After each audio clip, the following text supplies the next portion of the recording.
హైదరాబాద్ లో కన్సల్టేషన్ మరియు 3,500 రూపాయల colour Doppler test Avis hospitals లో ఉచితంగా పొందండి. మధ్యకాలంలో నీకు ఏం తెలియట్లేదు, అసలు నువ్వేం చేసావు కూడా నీకు తెలియట్లేదా బేబీ? అరే నువ్వేం మాట్లాడినా ఫస్ట్ అది ఆ క్వశ్చన్ నేనయ్యాలి, నువ్వు కాదు. ఈ రోజు వరకు ఎవరికి చెప్పుకోలేక, ఫ్రెండ్స్ చెప్పుకోలేము, చెప్పుకునే సమస్య కాదు, తల్లిదండ్రులు చెప్పుకునే సమస్య కాదు, ఎవరికి చెప్పుకునే సమస్య కాదు ఇది. నీకు సీనిగాడికి ఎన్నాళ్ళ మించి తాగుతుంది రంకు వ్యవహారాలు? ఏం మాట్లాడుతున్నావు అసలు? ఏం మాట్లాడుతున్నావా? మైండ్ ఉంటే మాట్లాడుతున్నావా? పిచ్చి నాటకాలు ఆడక. నాటకాలు ఆడలేదు సార్. ఏం మాట్లాడుతావు తెలుసా? మరి ఇలాగ 7 సంవత్సరాల తర్వాత మీ భర్త గారు ఇలాంటి ప్రశ్న అడుగుతున్నారంటే కనుక అతను కలగంటున్నాడా, భ్రమపడుతున్నాడా, వాస్తవమా? అంతగా చూసే సందర్భం ఉంటే ఆ రోజు ఏం చేశారు సార్? నోట్లు ఏమన్నా పెట్టుకున్నారా సార్? అంటే నువ్వు తప్పు చేస్తాను మాత్రం ఒప్పుకో కదా. నమస్తే కళ్యాణ్ గారు. నమస్తే జగన్. కళ్యాణ్ గారు, మనకు వస్తున్న మెయిల్లో నుంచి నేను ఒక మెయిల్ చూశానండి. శేఖర్ అతని పేరు, అమ్మాయి పేరు దేవి, వైఫ్ అండ్ హస్బెండ్. వీళ్ళిద్దరి మధ్య ఇష్యూ. ప్రస్తుత కాలంలో ఇలాంటి ఇష్యూస్ ఉంటున్నాయి ఏమో, బహుశా ఉంటున్నాయని అనుకోవాలేమో. ఒకసారి మాట్లాడండి, మీరు మాట్లాడాల్సిందే ఇది.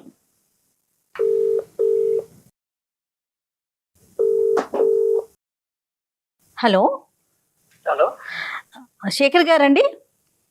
అవును మేడం. నేను అందమైన జీవితం ప్రోగ్రామ్ నుంచి కాల్ చేస్తున్నానండి. నాతో పాటు డాక్టర్ కళ్యాణ్ చక్రవర్తి గారు ఉన్నారు. శేఖర్ గారు మాట్లాడొచ్చా మీతో? మాట్లాడండి మేడం. రైట్, మీ మెయిల్ నేను చూశాను, ఒకసారి కళ్యాణ్ గారికి చెప్పండి అండి. శేఖర్ గారు సార్. నమస్తే, డాక్టర్ కళ్యాణ్ చక్రవర్తి అండి. నమస్తే సార్. ఏంటి సార్, ఏమైంది శేఖర్ గారు?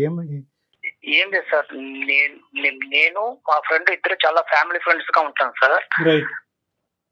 చాలా క్లోజ్ గా ఉండేవాళ్ళం. మ్యారేజ్ కాకముందు నుంచి ఫ్రెండ్స్ బాగా. అయితే మ్యారేజ్ అయిన తర్వాత కూడా ఫ్రెండ్స్ గా ఉంటున్నాం సార్. చాలా క్లోజ్ ఫ్రెండ్స్ గా ఉండేవాళ్ళు. వాళ్ళ ఇంటికి నేను వెళ్తుంటా, వాళ్ళు మా ఇంటికి వస్తుంటాడు. చాలా సరదాగా ఉండేవాళ్ళం సార్. కాకపోతే విషయం ఏంటంటే, నేను చూడరాని ఒక దృశ్యం చూశాను సార్. మీ పెళ్ళి ఎంతకాలం అయిందండి? నాకు పెళ్ళయి కనీసం ఒక 7 years అయింది సార్. పిల్లలు ఎంతమంది అండి? ఒక పాప, ఒక బాబు సార్. మీరు వర్కింగ్, ఆవిడ హౌస్ వైఫా? అవును సార్, ఆమె ఇంట్లోనే ఉంటుంది సార్, హౌస్ వైఫ్ అండి ఆమె. మీ ఫ్రెండ్ వర్కింగ్ అండి? అతను కూడా జాబ్ చేస్తూ ఉంటుంటాడు సార్, జాబ్. అయితే నేను అతను మా ఇంటికి వస్తుంటాడు, నేను వాళ్ళ ఇంటికి వెళ్తుంటాను. చాలా ఫ్యామిలీ ఫ్రెండ్స్ తో క్లోజ్ గా ఉంటాను సార్. కాకపోతే ఈ మధ్య కాలంలో ఏంటంటే, ఒక రోజు నేను అనుకోకుండా బయటికి వెళ్దామని అనుకున్నాను సార్. ఒక చిన్న కారణం వల్ల ఆ రోజు నాకు ఒంట్లో బాగలేక ఇంటికి వచ్చాను సార్. ఇంటికి ఆఫ్టర్నూన్ ఇంటికి వచ్చేకల్లా కనీసం వాళ్ళు, అంటే నాకేమనిపించిందంటే, ఎందుకు ఇలా హెల్త్ బాగా సరిగా ఇష్యూగా ఉంది కదా, ఈ రోజు నేను ఇంక వెళ్ళలేను, డ్యూటీకి వెళ్ళలేను, ఇంటికి వెళ్దామని వచ్చేకల్లా వాళ్ళిద్దరూ ఒక గదిలో, అది ఒక రకమైన అసభ్యమైన మాటలు ఏంటంటే నాకు ఎవరో అనిపించింది సార్. దగ్గరికి డోర్ తీసుకొని చూసేకల్లా మా ఫ్రెండ్, మా ఆవిడ ఇద్దరు ఉన్నారు సార్. వెనక నుంచి వచ్చి చూసి ఆ కళ్ళారా దృశ్యాన్ని చూశాను సార్. నేను గుండె పగిలినట్టు అనిపించింది సార్ నాకు ఆ రోజు. ఎంతో ఆ రోజు నుంచి ఈ రోజు వరకు కూడా నేను చాలా బాధతో ఉన్నాను సార్. నిజంగా నైట్ నిద్ర పట్టక చాలా ఘోరంగా, అసలు ఆ పెయిన్ తలుచుకుంటేనే అది ఒక రకమైన బాధ వస్తుంది సార్. అది అసలు ఈ సబ్జెక్ట్ మీద ప్రశ్నలు అడగటం కూడా ఇదిగా అనిపిస్తుంది శేఖర్ గారు, సారీ. కానీ ఒక పరిష్కారం గురించి మమ్మల్ని అడిగారు కాబట్టి చెప్పటం అనేది మా బాధ్యత, కాబట్టి అడగవలసిన అవసరం ఉంది. ఈ 7 yearsలో మీరు చెప్పినటువంటి సంఘటనలు కాకపోయినా కూడా అటువంటి పరిస్థితులకి తగ్గట్టుగా మీ భార్య గారు ఎప్పుడన్నా వ్యవహరించారా? అటువంటి అనుమానం మీకు ఎప్పుడన్నా కలిగిందా? అసలు ఇంతవరకు ఇప్పుడు కూడా రాలేదు సార్ ఆ అనుమానం. ఇంతవరకు అసలు ఇప్పుడు కూడా మాకు అసలు తగలలేదు సార్. కాకపోతే నేను ఏంటంటే, ఆ రోజు ఎందుకు నేను అంటే నా హెల్త్ ప్రాబ్లం వల్ల బయటికి వెళ్దామని అనుకోని కూడా డ్యూటీకి వెళ్దామని ఆ రోజు హెల్త్ పరంగా వెళ్ళాక ఇంటికి వచ్చాను సార్. ఆ రోజు ఈ దృశ్యం బయటపడింది సార్. ఇది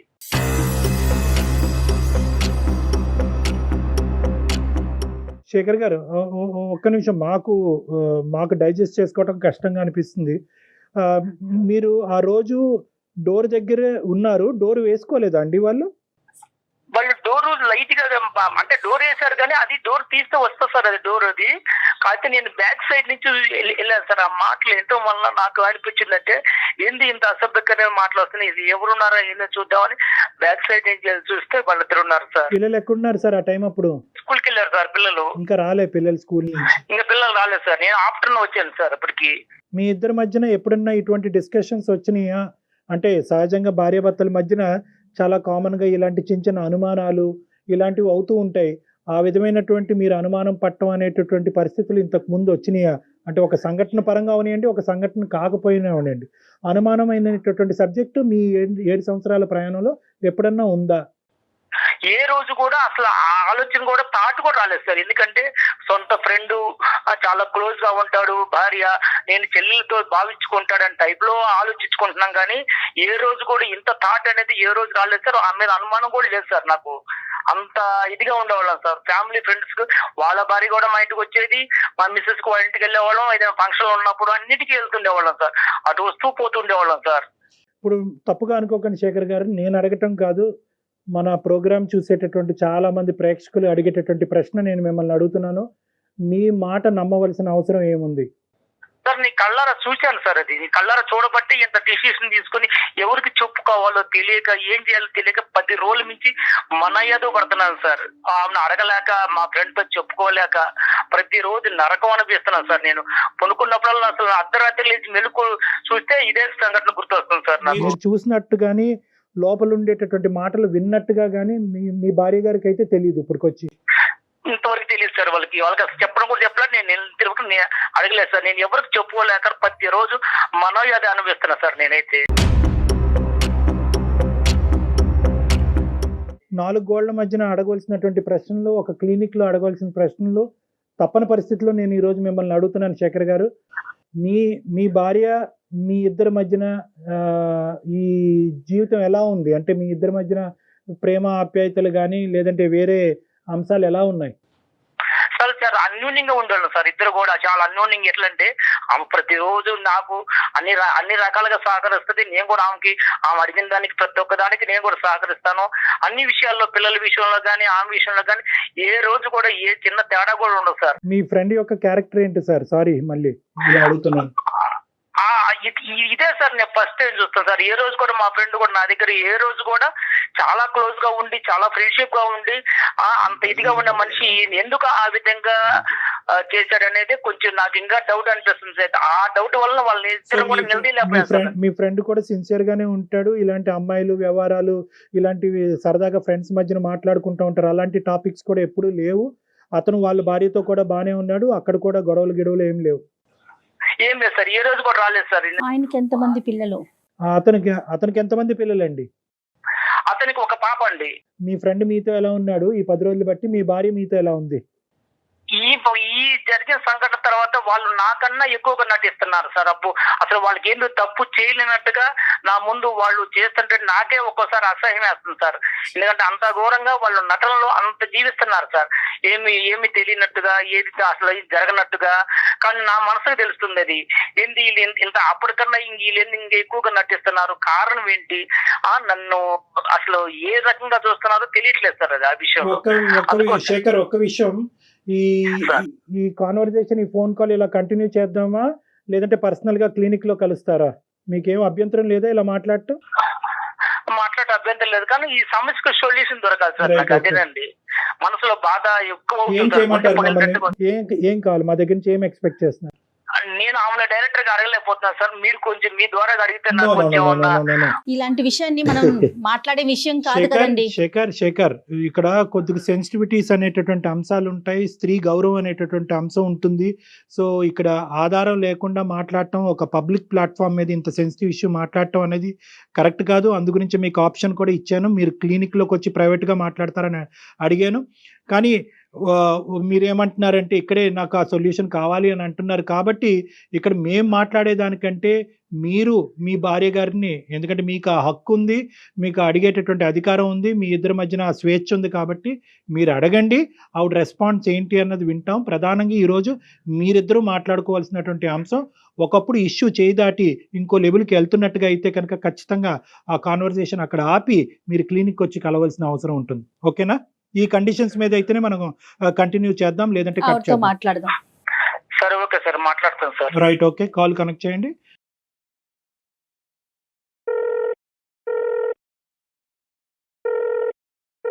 హలో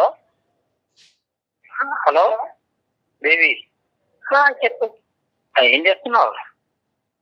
ఏం లేదు, మామూలుగా అలా కూర్చున్నాను. పిల్లలు స్కూల్కి వెళ్ళారా? వెళ్ళారు. ఏం చేసింది ఈరోజు వంట? ఏముంది, వంకాయ కర్రీ వండాను, రసం పెట్టాను. ఇప్పుడు నీతో నేను ఒకటి మాట్లాడాలనుకుంటున్నాను. మరి నువ్వు ఫ్రీగానే ఉన్నావా ఇప్పుడు, లేదా వంట కార్యక్రమంలో ఉన్నావా? లేదు, వంట అయిపోయింది. చెప్పు. ఏం లేదు, నాకు కొంచెం మనసు బాధ అనిపిస్తుంది ఒక విషయంలో. దేనికోసం? దేనికోసం అంటే అది ఎలా చెప్పాలో నాకే తెలియట్లేదు. అది చెప్పడానికి కూడా నాకు అసలు మైండ్ సహకరించట్లేదు. నువ్వు చెప్తేనే కదా నాకు తెలిసేది, నాకెలా తెలుస్తుంది?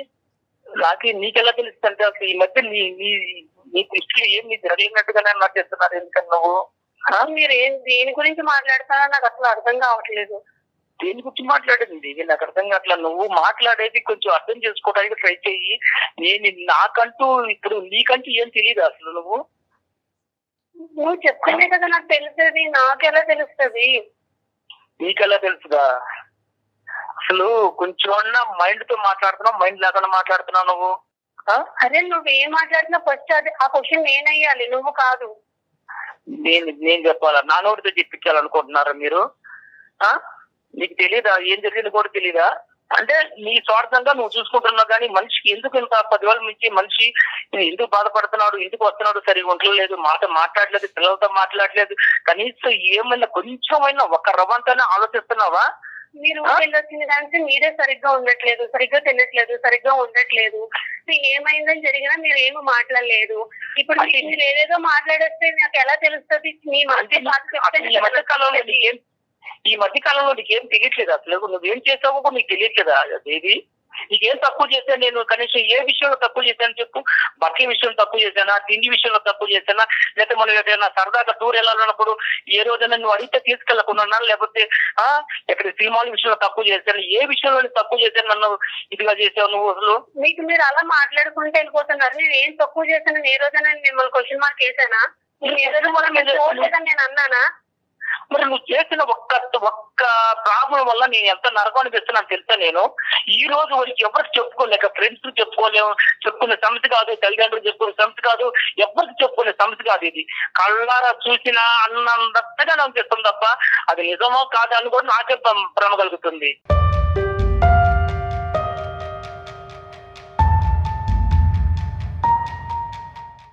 నీకు సీనిగాడికి ఎన్నాళ్ళ నుంచి తాగుతుంది రంకు వ్యవహారాలు?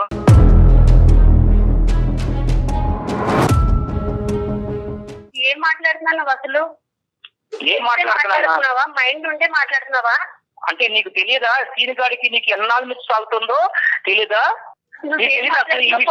అర్థం అవుతుందా? ఏదేదో మనసులో ఏదో పెట్టుకొని ఏదో మాట్లాడుతున్నారు. అందమైన జీవితంలో కళ్యాణ్ చక్రవర్తి గారు సైకాలజిస్ట్ గారు ఉన్నారు. కావాలంటే నువ్వు ఎంతకాలం నుంచి తాగుతుందో ఈ రంకు ఆయనే తేలుస్తారు. అది ఆల్రెడీ తెలుస్తుంది. శేఖర్, మీరు కాదు నాన్న, ఇప్పుడు ఓకే నువ్వు మాకు ఫోన్ చేసావు, ఓకేనా, నీకు ఒక ఇబ్బంది ఉందని ఫోన్ చేసావు, డాక్టర్ గారు ఉన్నారు, డాక్టర్ గారు వింటున్నారు, డాక్టర్ గారు తేలుస్తారు అని చెప్పి ఆ అమ్మాయి థ్రెట్ చేయవలసినటువంటి అవసరం లేదు.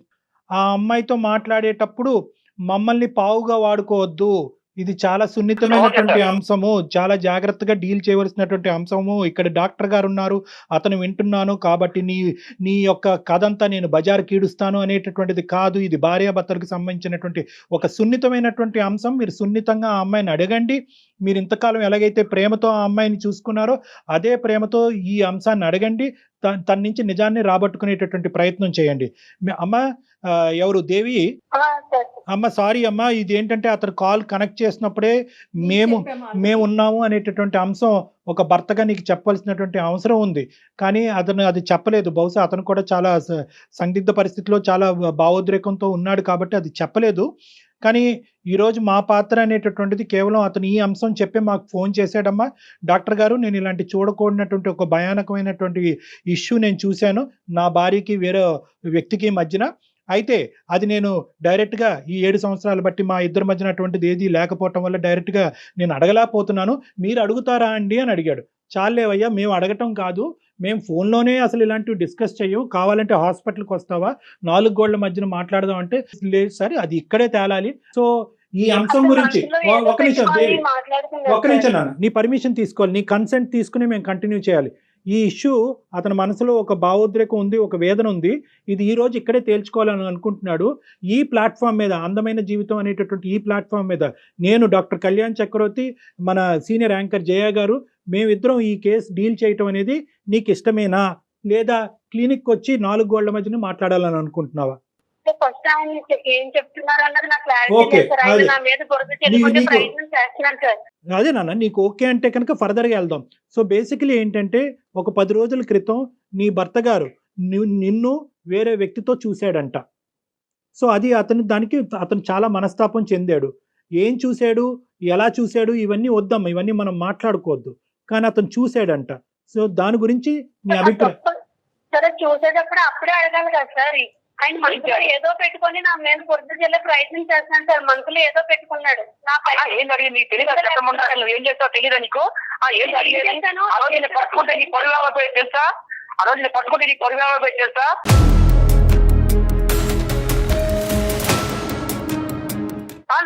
నా పొరుగు గుర్తు సైలెంట్ గా మూసుకొని పోయాను తెలుసా, బయటికి కళ్ళ చూసి కూడా మూసుకొని పోయాను ఆ రోజు.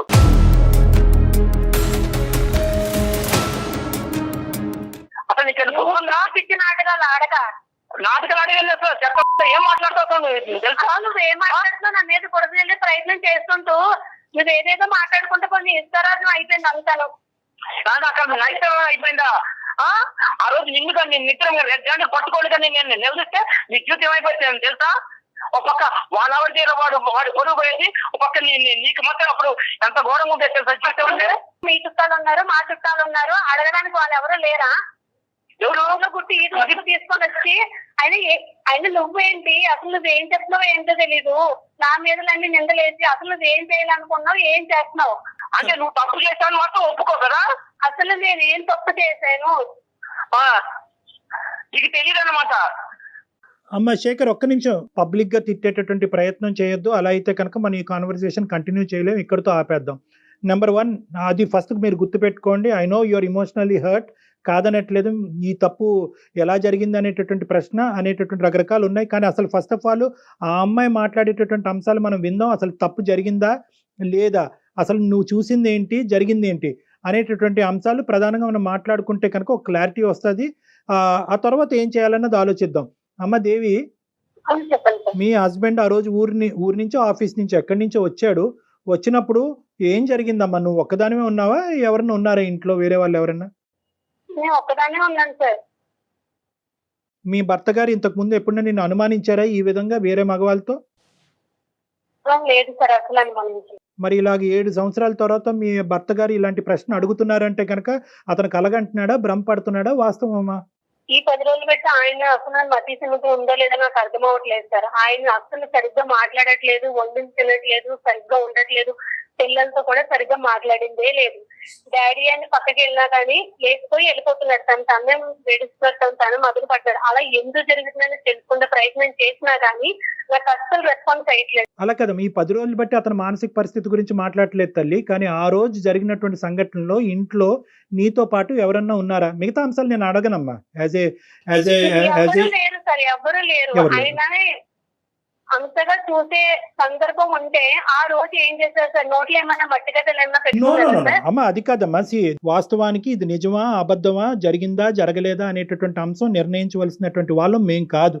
జరిగింది అని మేము అనలేము, జరగలేదు అని మేము అనలేము. అది మీ భార్యాభర్తలకు సంబంధించినటువంటి ఒక ప్రైవేట్ ఇష్యూ.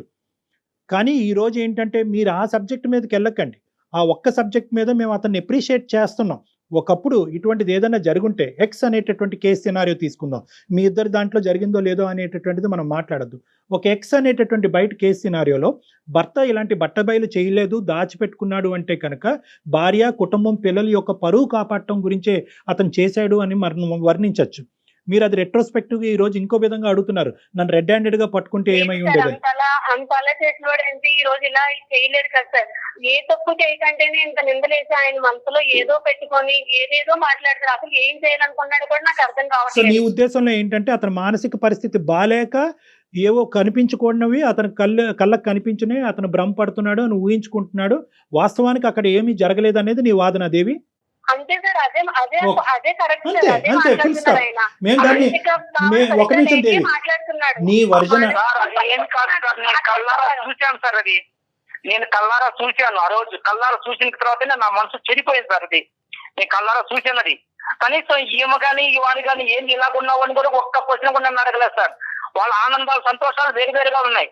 నువ్వు కొన్ని రోజులు సరిగ్గా ఉండక, సరిగ్గా తినక, మానసిక భావం సరిగ్గా బాగోక అప్పటికి నేను నీకు ఏ తప్పు కనిపించినా నాకు అర్థం కావట్లేదు. నాకు మానస్థితి బాగానే ఉన్నది. నేను మానస్థితి బాగున్నబట్టే ప్రతిరోజు డ్యూటీకి వెళ్ళగలుగుతున్నా. అర్థమైందా? మానస్థితి బాగాలేకపోతే డ్యూటీ ఆపేసి ఇంట్లో ఉండేవాడిని. అర్థమైందా? నువ్వు చేసిన దానికి సమర్థించుకోవడానికి చూడబాకు నువ్వు. అదే నువ్వు చెప్తుంటే నువ్వు వింటూ ఉంటే నువ్వు ఏది మాట్లాడినా అది కరెక్టే. అలా మేము ఒప్పుకోవాలి. అదే నేను మన పెళ్లి ఇంతకాలమైనా ఏ రోజైనా నిన్ను నిలదీసి నేను అడిగానా? అంత ముందు నీ ప్రశ్న శేఖర్, అడగలేదు కదా. నేను ఎప్పుడైనా నిన్ను నిలదీశానా, నేను ఎప్పుడైనా నీ మీద ఇలా అనుమానం పడ్డానా అనేటటువంటి మాట ఎంత కరెక్టో, దేవి కూడా అటువంటి విధంగా ప్రవర్తించకపోవటం అనేటటువంటిది 7 సంవత్సరాలు బట్టి మీ కళ్ళ ద్వారా మీరు కూడా చూశారు. సో అది కూడా పాయింటే. ఇక్కడ ఏంటంటే ఆవిడ ఇంతకు ముందు ఇలా ఉందండి, ఇప్పుడు ఇలా ఉందండి, తర్వాత ఇలా చేసింది అనేటటువంటి ఎగ్జాంపుల్స్ మీరు ఇవ్వలేకపోతున్నారు.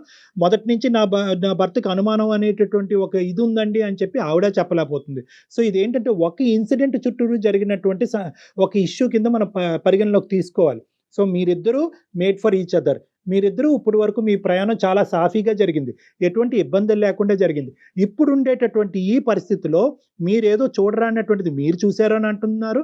ఆవిడేమొచ్చి మీ మానసిక పరిస్థితి బాలేక మీకు అది కనిపించింది కానీ నా క్యారెక్టర్ అసాసినేషన్ చేసే హక్కు నీకు లేదు అని అంటుంది. సో ఇది చాలా సెన్సిటివ్ ఇష్యూ.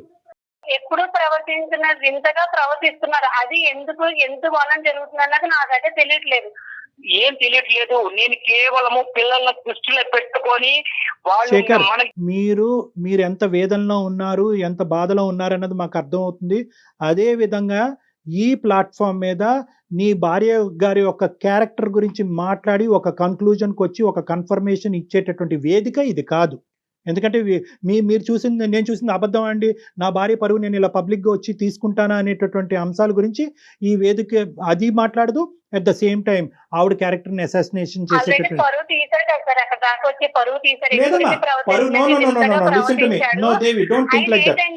వేరే ట్రాక్ లోకి ఎక్కడికో వెళ్ళాలన్న ప్రయత్నంలో నా మీద బురద చెల్లే ప్రయత్నం చేస్తున్నాడని ఈజీగా నాకైతే అర్థం. ఇదేం కొత్త ఇదమ్మా, ఏంటి అతను ఏ ట్రాక్ లో వెళ్తాడు? ఇంకో ట్రాక్ అంటే ఇంకోటి ఆయనకి ఏదో ఉందండి మనసులో, ఏదో కాదు. నేను వేరే వాళ్ళతో మాట్లాడుతున్నాడు తను. కాదు, నేను వేరే వాళ్ళతో ఎవరితో థియేటర్లో చూసావా? పోనీ నా గురించి ప్లాట్ ఎప్పుడైనా విన్నావా? ఒకసారి క్లినిక్ వచ్చి మాట్లాడినట్టు బాగుంటుందేమో కళ్యాణ్. శేఖర్, ఇక్కడతో ఆపుదాం ఒక్క నిమిషం. దేవి, అమ్మ దేవి, ఏమండి శేఖర్ గారు, మనం ఇక్కడతో ఆపవలసినటువంటి అవసరం ఉంది. ఎందుకంటే ఇది ఒక పబ్లిక్ ప్లాట్ఫామ్. ఇక్కడ ఇంత సున్నితమైనటువంటి అంశాలు సహజ సిద్ధంగా మేము డిస్కస్ చేయము. కానీ టాపిక్ కాస్త మొదలైన తర్వాత ఎక్కడో చోట దీన్ని ఒక కంక్లూడ్ చేస్తే కనుక అట్లీస్ట్ మీరు ఈ రోజు ఇంటికి వెళ్ళిన తర్వాత మీ ఇద్దరు గొడవ పడకుండా ఉంటారు, మీ ఇద్దరు యొక్క సేఫ్టీ మేము కాపాడినటువంటి వాళ్ళం అవుతాం అనే ఉద్దేశంతోనే ఈ సబ్జెక్ట్ కొంతవరకు ప్రొలాంగ్ చేయడం జరిగింది. ఇక్కడ 2 అంశాలు నేను పరిగణలోకి చెప్పాలి అని అనుకుంటున్నాము. దేవి గారు, ఇక్కడ మీ క్యారెక్టర్ ఎవరు అసాసినేట్ చేయలేదు, ఎవరు కూడా మిమ్మల్ని వేలెత్తి చూపెట్టలేదు, మీరు తప్పు చేసినట్టుగా ఎవ్వరూ మాట్లాడలేదు. మీ భర్త గారు ఒకటి చూశారు అన్నారు, అది మిమ్మల్ని ప్రశ్నించారు, మీరు అది ఖండించారు, ఇది కరెక్ట్ కాదన్నారు, సబ్జెక్ట్ అక్కడ అయిపోయింది అంతే. You are the same person as you are. So దాని గురించి మీరు భయభ్రాంతులు చెందవలసినటువంటి అవసరం లేదు. ఇక్కడ 2 అంశాలు అయి ఉండొచ్చు. ఆ 2 అంశాలు, ఒకటి ఏదైనా జరిగి ఉండొచ్చా అనేటటువంటి ఒక అంశం, రెండోది ఇతను అనుమానం కానీ లేదంటే ఒక సైకలాజికల్ పరంగా ఏమైనా ఇబ్బంది పడుతూ ఉండొచ్చా? ఈ 2 అంశాలు మనం వెరీ క్లోజ్డ్ ప్లేస్లో, అంటే ఒక 4 వాల్స్ మధ్యన మాట్లాడుకోవాల్సినటువంటి ఒక సున్నితమైనటువంటి అంశంగా నేను పరిగణిస్తున్నాను. కాబట్టి ఇది ఇంకా ఫర్దర్ గా ఆయనకి ఎక్స్టెండ్. అనుమానమే సార్, అనుమానమే. ఓకేనమ్మా, అనుమానమే, ఏదైనా కానివ్వండి. ఈ అనుమానమేనమ్మా. నేను నో కాదండి, కాదు. ఒక్క నిమిషం అండి, శేఖర్ అండ్ అనుమానించిన వాడినైతే ఫ్రెండ్ ని ఎందుకు ఇంటికి రానిస్తాను? నాతో ఉన్న క్లోజ్ ఉన్న ఫ్రెండ్ ని కూడా ఇంటికి No, no. రానిస్తారంటే శేఖర్ గారు, అర్థం చేసుకోవాలి. శేఖర్ గారు. అదే ఫ్రెండ్ ని నిందేసావా? మీరు 100 చెప్తే ఆ అమ్మాయి 200 చెప్తుంది. Okay, this thing will prolong for ever and ever. So నా ఉద్దేశం ఏంటంటే ఆపండి, ఇక్కడి వరకు ఆపండి. మీరు వచ్చి నన్ను పర్సనల్గా కలవండి, మనం క్లినిక్లో కూర్చుందాం, మాట్లాడుకుందాం. ఈ సబ్జెక్ట్ని ఇక్కడితో ఆపండి. దయచేసి ఎవరు పెద్ద పెద్ద నిర్ణయాలు తీసుకోవద్దు. ఎవరి సేఫ్టీ, మీరు పిల్లల గురించి ఉన్నారు, దీని గురించి నిందించుకోవద్దు. మళ్ళీ నా దగ్గరకు వచ్చేంత వరకు ప్రశ్నించుకోవద్దు, నిందించుకోవద్దు, అలజడి చెందొద్దు, గొడవ పడద్దు. ఎందుకంటే పిల్లలు ఉన్నారు, చిన్న పిల్లలు ఉన్నారు, వాళ్ళు ఇబ్బంది పడతారు. ఇది ఏదన్నా ఉంటే కనుక, ఈ సబ్జెక్ట్ ఏదైనా డిస్కషన్ ఉంటే కనుక అది నా రూమ్ లో మనం మాట్లాడుకుందాం. మనం discuss చేసుకుందాం. పాసిబుల్ డాక్టర్ గారిని కలిసే ప్రయత్నం అయితే చేయండి. 7 years పాటు మీరిద్దరు చాలా హ్యాపీగా ఉన్నారు. ఏదో ఒక ఇష్యూ వల్ల, అది నిజం అవ్వచ్చు, అబద్ధం అవ్వచ్చు, భ్రమ అవ్వచ్చు, కల అవ్వచ్చు, ఏదన్నా అవ్వచ్చు. కానీ ఒక్క ఇష్యూ వల్ల దయచేసి జీవితాలను పాడు చేసుకోవద్దు. ఈ సమస్యకు కూడా, ఇలాంటి సమస్యకు కూడా పరిష్కారం ఉంటాయి. నమ్మకంతో ముందుకెళ్ళటం ఒకటే దారి, అదే నమ్మకంతో నా దగ్గరికి రావటం అనేటటువంటిది ఒకటే దారి. సో కాబట్టి మీకు మా నెంబర్ షేర్ చేస్తాం. ఈ కాల్ అయిపోయిన తర్వాత మీరు ఆ నెంబర్కి ఫోన్ చేసి నా అపాయింట్మెంట్ తీసుకుని ఒకసారి డైరెక్ట్గా వచ్చి కలిసి మీ యొక్క ఆలోచనలు మార్చుకునే ప్రయత్నం చేయండి. రైట్ శేఖర్ గారు. Okay sir. Thank okay you. అండి, Right. ఓకే. రైట్ అండి All Devi. the best. Keep safe, Amma. Keep safe.